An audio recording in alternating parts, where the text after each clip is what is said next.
Empire.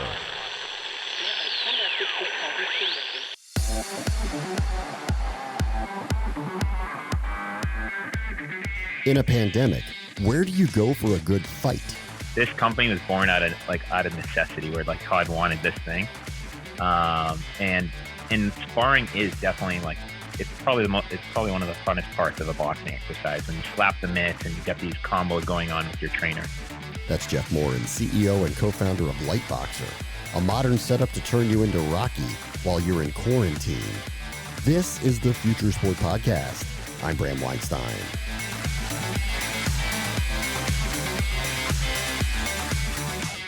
Later, Mike Piha, CEO of HitCheck, will join the show to discuss his tech to help deal with early diagnosis of head injury. But we start here with a way to protect your head while learning the sweet science of boxing.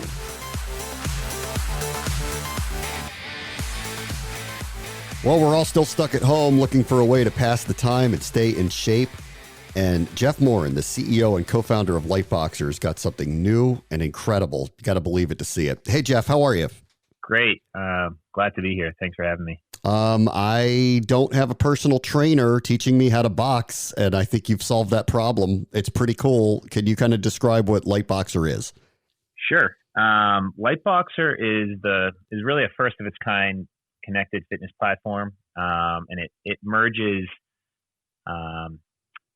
trainer-led workouts, music, and boxing to get an awesome all-in-one full body boxing experience. And the key thing is really that syncing of the lights and the music and the trainer voice that gives a workout that really feels like less of a chore. And so what we did was we created a platform that utilizes LED lights and basically throughout a workout, the LED lights show you when and where to hit, and we track with sensors how hard you're hitting and where you're hitting, and give feedback to the user on like calories burned and an overall score that you can use to challenge your friends or challenge yourself and keep track of PRs. The biggest thing with the unit is that when you're using it, you get so absorbed with the lights and the music and the trainers that you don't even really realize you're working out. Yeah. So that's what we set out to do, is make a workout that was less boring, and everyone who tries it out totally agrees. Jeff, what's your background? Were you a boxer? I was not a boxer. I'm a mechanical engineer. I played played hockey and a bunch of other sports. Big fitness. Actually have my personal training certificate from another startup I tried to do.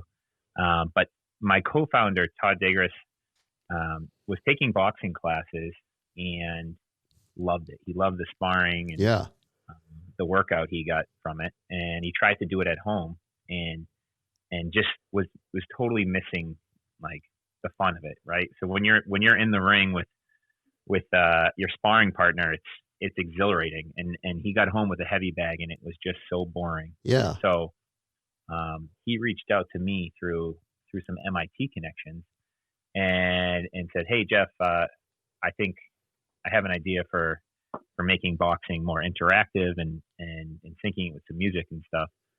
We want to try to make some prototypes." And so the way the company grew was super organic. Like, we started with a couple small prototypes, and they were fun and they worked great. And then we made another one that got a little more complicated, and we added runway lights that show you where to punch. And then we got really, really great music synced up and working with some of the music labels to deliver stuff that people actually want to listen to. And then finally, the trainer-led workout came in towards the tail end, where we were having trainers use this, and they were loving it. And they're like, if we could get on this platform, it would really extend our ability to reach more users. Because if you're a trainer, you can only train so many people at one time, especially for boxing trainers. There's no platform like this where they can reach so many users. Yeah, I mean, I guess this is one of those things. It's funny because been exercise bikes forever, and then Peloton comes along, and what exactly did they recreate other than making it more high tech? In the case of boxing, there's literally been no recreation of what taking boxing lessons would be like in a gym, right? I mean, you could put a bag up, you could put a lightweight bag, and put a heavy bag up, but you can't recreate anything like you can in a gym. It seems that that's something that's been a hole in the marketplace that you guys tried to fill.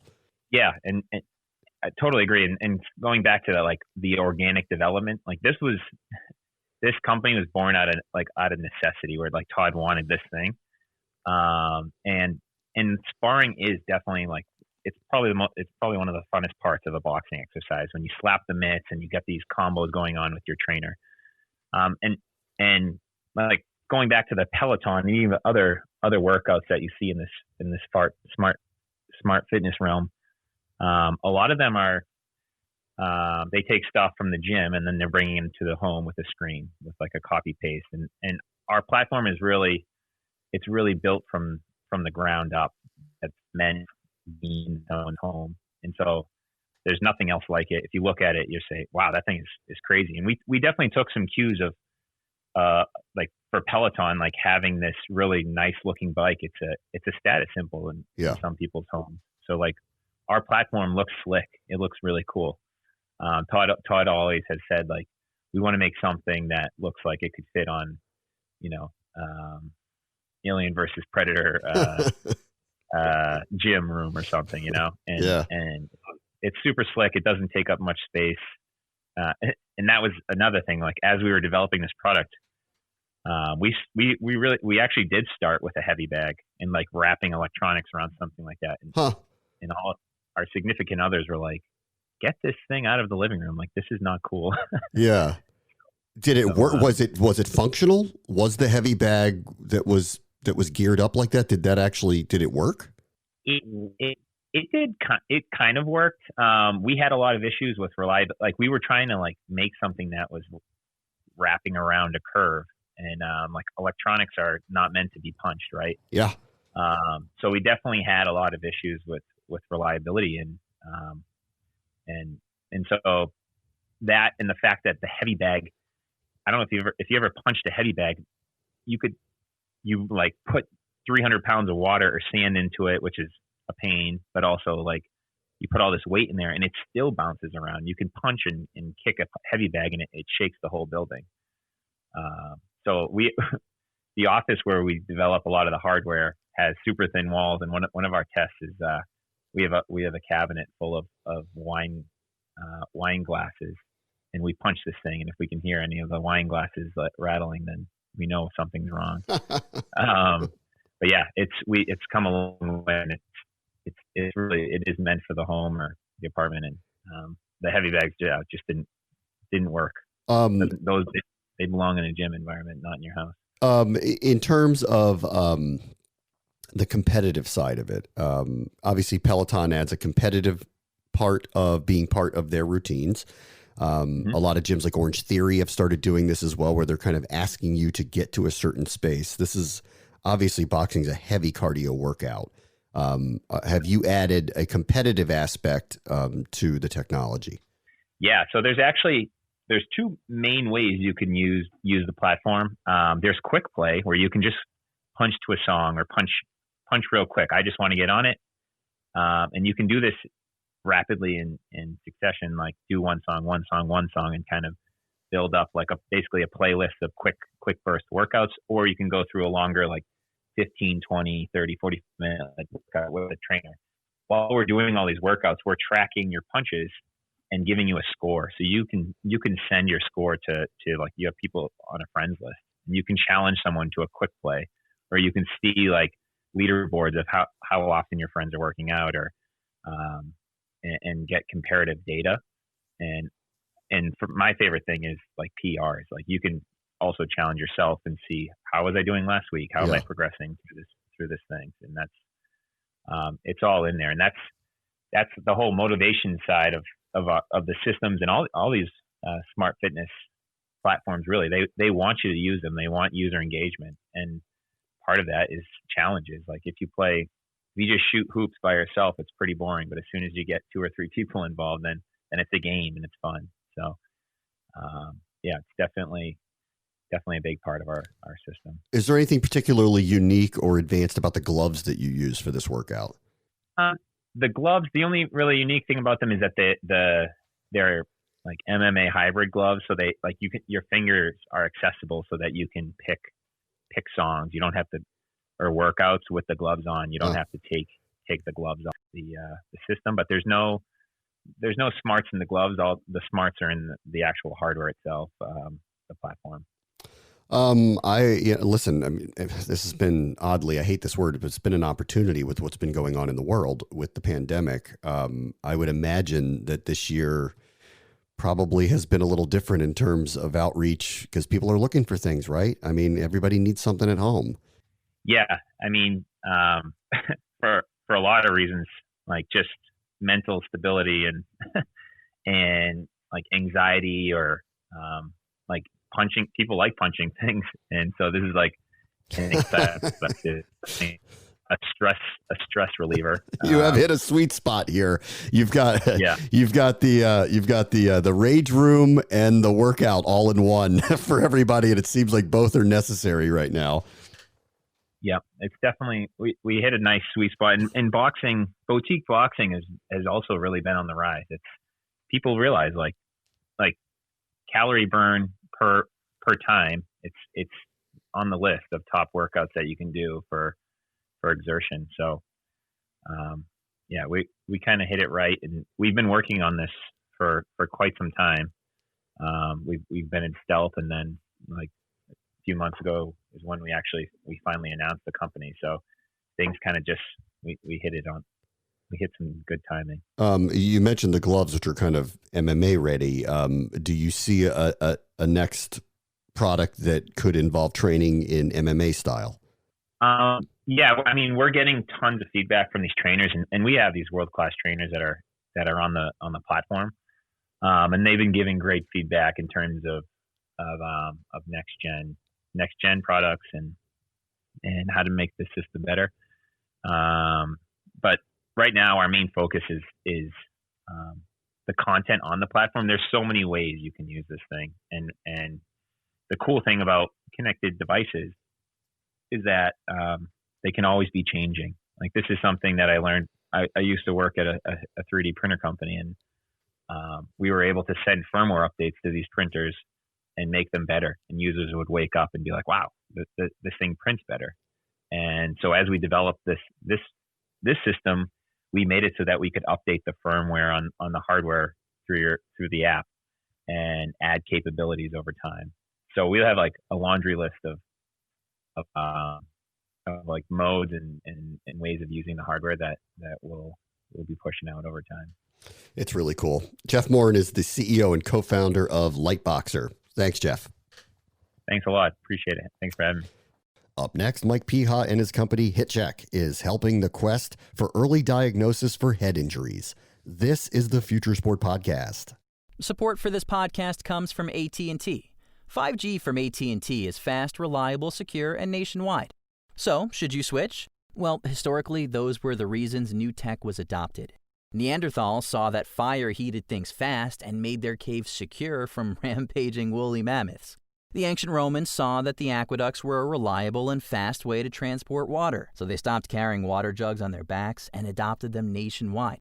Oh, and 1800s Victorians saw electricity light up rooms fast and be more reliable than candles blowing out, so they stopped bumping into walls and made it nationwide. Today's no different. Switching to AT&T 5G is kind of a no-brainer. I mean, historically speaking, it's smarter than candles, water pots, and hungry dinosaurs. AT&T 5G, it's not complicated. 5G requires compatible plan, may not be in your area. See att.com/5G for you for details. Football season is about to begin, we think, as long as COVID-19 allows the games to be played. Let's welcome our guest this week, Mike Piha, who's the co-founder and the CEO of HitCheck, which allows you to use your smartphone to perform a quick sideline assessment of unique performance in 9 key areas that could be affected by brain injury. And while COVID-19 seems to be the paramount health issue for this upcoming season, let's not forget what head injury has meant to the sport of football as well. Hey, Mike, how are you? Thanks for joining us. I'm doing great. Thank you. Just largely, what does your tech do? Yeah, so we offer an app on a mobile device that helps you screen for signs of a head injury. So basically the way it's done is you take athletes or individuals will take what we call a baseline test. It's about a 7-minute test that they take on the mobile device, and it actually will guide you to take these 9 different tests that will measure different parts of your brain, such as memory, balance, coordination, color recognition, things like that. You take the test, it stores into the technology of the mobile device, and then if a potential injury would occur at a practice game, wherever, you retake the test, and it compares what we call the baseline, the original test, to what we call a post-test, and gives you some sort of indication if there's a possible cognitive injury. So it's a self-assessment. It's a self-assessment? It's really directed to, be done by an athletic trainer. A coach can assess it to an athlete, but our main focus when we developed the product was for really high school and youth age athletes, and then obviously at the upper levels where we have it in the collegiate level and the professional level, it's more used by medical experts or athletic trainers. Yeah, because there's this part of me that goes, okay, you just did something where you think you may have either suffered a concussion or some form of head injury.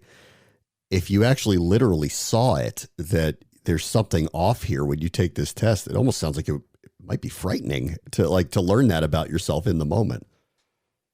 Right. You could do a self-assessment. I mean, you could actually take the test. The baseline test obviously is done, by an individual. So yeah, you can self-take that. And then obviously a post-test, we have skiers using it, bikers using it, snowboarders. I mean, we're in about 24 different sports that are utilizing the app. So you said initially this was designed for younger athletes in youth sports. How did you come up with the idea to approach them with what you've created here?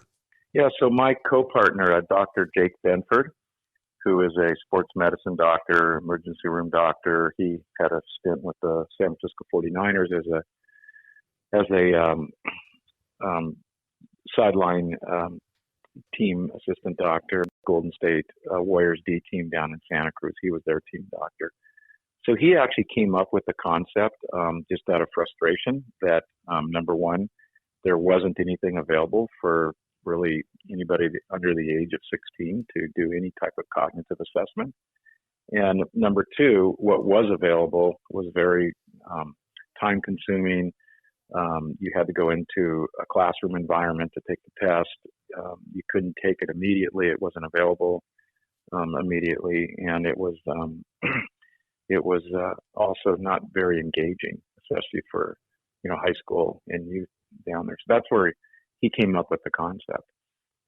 And you have a background coaching, right? You've worked with young athletes in the past? Yeah, my background, I actually started coaching. I played collegiate ball and then started coaching right out of college, and actually coached youth ball in some high school for about 30 years, and started a league in Northern California with American Youth Football. We started their expansion from the East Coast out to the West Coast, and so we had several thousand kids in the program. And where I got involved is I started as one of the founders of the league, where throughout the West Coast, where I think they're around 30,000 now. It started diminishing the registration and participation. So I started doing my own research on what's going on, and what, the main issue was that parents were concerned about their kids participating in a contact sport, and they just didn't want their kids to participate. So that's where a lot of the decline was coming. And so my research was like, what are we doing about it? And at that level, there really wasn't much being done. And so you kind of view this not just as something that can help assess an injury for someone and get it treated by a doctor, but educational as well. Are you seeing it that way to alleviate some fears for parents who are on the fence about having their kids compete? Yeah, I mean, that plays a part in it, but I think the real issue at hand is, there's a statistic out there that says, over 50% of individuals return to play after receiving some sort of a head injury, not knowing, the severity of the head injury. Yeah. So, the real focus is to keep, young kids healthy, playing, any sport. And, it's not, people kind of tend to focus on football. In fact, that's where my background was, more in the football side. Yeah. But it really goes beyond, football. I mean, soccer has a high rate of concussions, especially on the female side, and ice hockey, rugby, and we can go down the list. Lacrosse. But most of these sports have some sort of a rate of head injuries and concussions. So really just it's across the board. We want to keep kids active. We want to keep them out there participating in sports, and the health and safety of these individuals is the primary focus that everybody should focus on. Considering your background in all of this, and this is going to be a little off track, but I'm just curious what your perspective is on the mental health of playing sports right now. I know you're obviously in a business of dealing with the physical health of playing sports, but without having youth sports for the bulk of this year based on the pandemic, what's your kind of view of the importance and the role of youth sports in society? Oh, I think it's extremely important. I think the involvement of just participating in team sport, we can go down the line about everything that you learn from, sports as a youth going up through high school, from just discipline and, teamwork and, camaraderie of working together, all those issues are super important. And I think, what we've learned, we never in our wildest dreams would have thought that sports would have stopped. I mean, when we started this company, that wasn't even a thought on our mind that all sports would stop for a period of time.